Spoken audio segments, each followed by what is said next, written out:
This session, we're going to talk about the Department of Biostatistics and Informatics. Tim asked me to come up here and try to explain myself, and I wasn't sure whether he meant me personally or the department in general, but I'm going to talk about the department in general. And I'm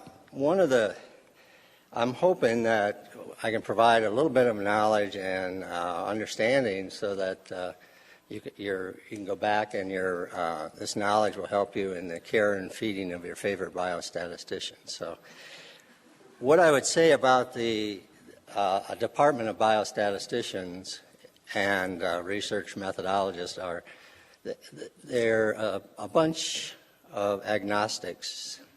And let me try to explain that before we go too far. What I mean by that is you often walk up to them and you ask them, "Can you help me?" And we'll say yes, and then you start to explain the situation, and we say, "It doesn't matter."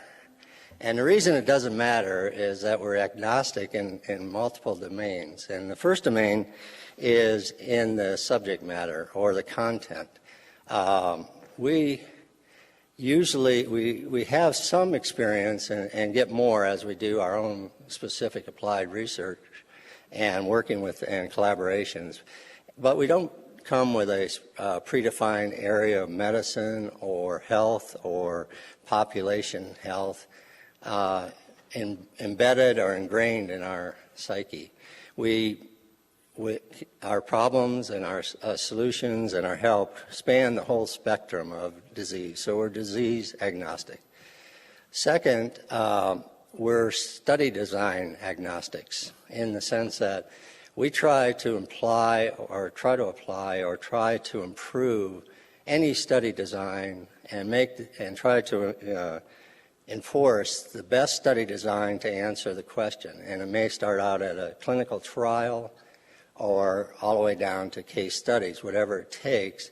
We have practice, we have been trained to analyze data in any of these types of situations. So we are agnostic with respect to what type of study design that you may want to do. Clinical trial, observational, survey methodology, so forth.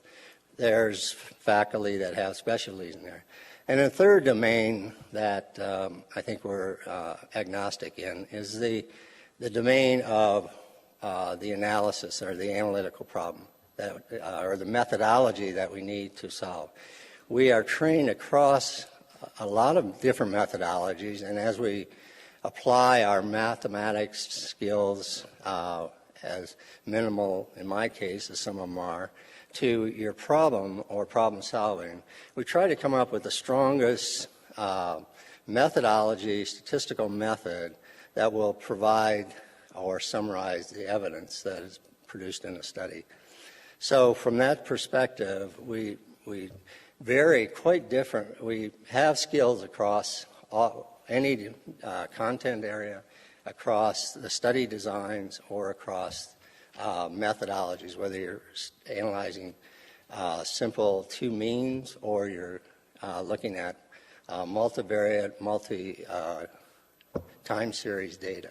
So the methodologies, and so our goal as researchers, individual researchers, is to improve on these methods to make the work that you do more convincing to other individuals with the least amount of effort. That is, number of subjects you may need to recruit, the timing of the studies, and so forth. So hopefully that gives you a little idea of why you may get, well, it doesn't really matter, let's talk about your problem.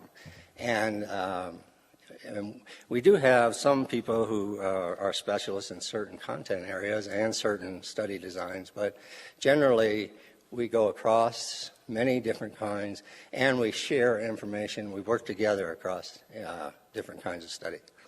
So with that in mind, what I want to do is just talk about our vision. And so with that kind of understanding about the individual and that we are, we had a heck of a time trying to write a vision. We had everybody. If you don't have a point of view, do you have many points of view? And that's the 1,000 points of life. So our vision, we've summarized it in such a way that we feel our department always wants to participate in the cutting-edge public health and biomedical research and improve health through our methods, biostatistics, informatics, bioinformatics, and our teaching and collaborations. And so this is our vision. This is what brings us to work every day, is trying to stay involved and participate. Most people don't want us involved, but in fact, we try to stay involved. So we participate. So we move ahead, and so our goal is to participate. Now, the statement that you've probably heard, at least my mother often said, you know, there's always, behind every good man, there's a great woman. Well, behind every good study, there's a statistical support group that's trying to help you organize and present information, evidence that every discovery needs to have to be able to be moved forward.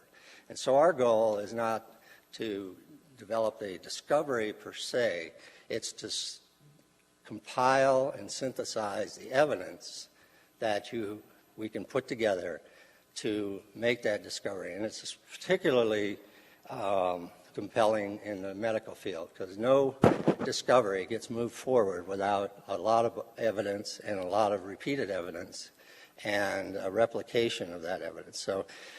So our goal is, so the vision is, that's why we want to stay. We want to bring to you the best and most efficient and cost-effective methodology or methods of acquiring information and synthesizing it, presenting it to support your discovery. So how do we do that? Well, we do that here by providing high-quality training in biostatistics, informatics, and bioinformatics, conduct state-of-the-art applied research, and develop innovative methodology motivated by real-world problems to advance the public health science, knowledge, and practice.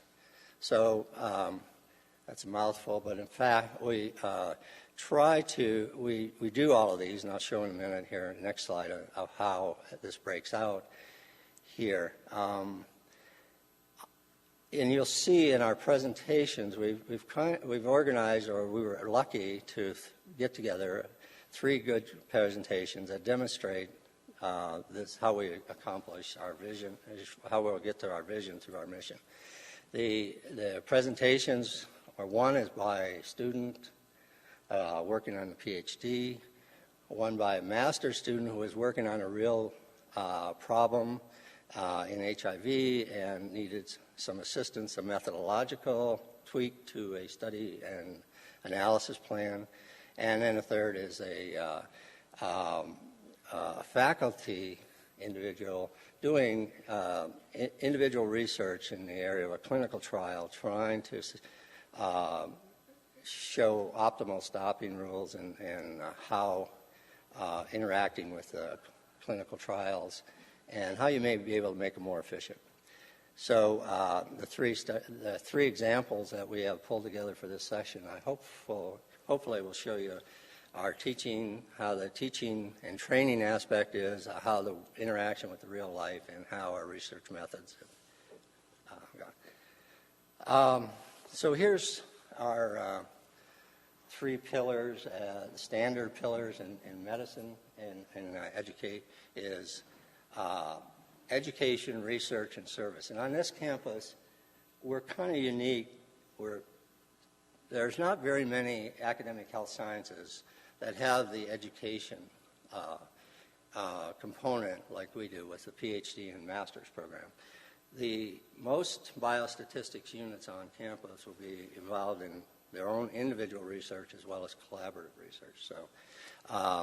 So here we have put together, and our PhD master's program has been going for about 40 years, and we've added the MPH and we're circling around now with a global health twist on applied biostatistics, and hopefully that will be in place soon. And then we've developed and offering a certificate in public health informatics. What kind of computing technologies, either mobile technologies, web-based technologies, to facilitate or to help deliver or assess public health systems. In the research domain, we do individual research. That's the time when we're in the closets, kind of working with our pencils and discovering new methodologies or new ways to make your studies more efficient. The collaborative research is when we're out on the street working with individuals and trying to provide a path to the strongest evidence available to support your discovery or your science. And then we have the mentors student research, which is more the student interactions. The service side, there's a lot of activities on an academic health science center like this, and these are a few of the examples, like the CBC is a consulting unit, BIRD is a mechanism that helps to fund consulting for new junior researchers, scientists, and we participate in that by offering them the methodology. And then we have the Cancer Center, HIV, infectious disease groups we work with. We have a student consulting lab where we try to bring in our experiential-based learning emphasis. New projects that are occurring on campus that we hope to be involved will be the CREW project, which is an interaction between the hospital systems and the research systems. They're bringing the information together, and hopefully we'll be involved in looking at and compiling or setting up a set of analytics that help to understand that information. And then the Center for Biomedical Informatics is the emerging field of bioinformatics, genomics fields, and the contributions that statistics make in there. So I hope you get a sense from our presentations that how we interact with people and how you may interact with us. Any questions? Yeah. I can get the next. Okay. So what I want to do is, we're starting with one project that was HIV study, and Dr. Sam Mawini was involved in working with the infectious disease department, and she'll explain a little bit of how the project got started, and then hopefully you'll enjoy the presentations. Great. Of what we've done.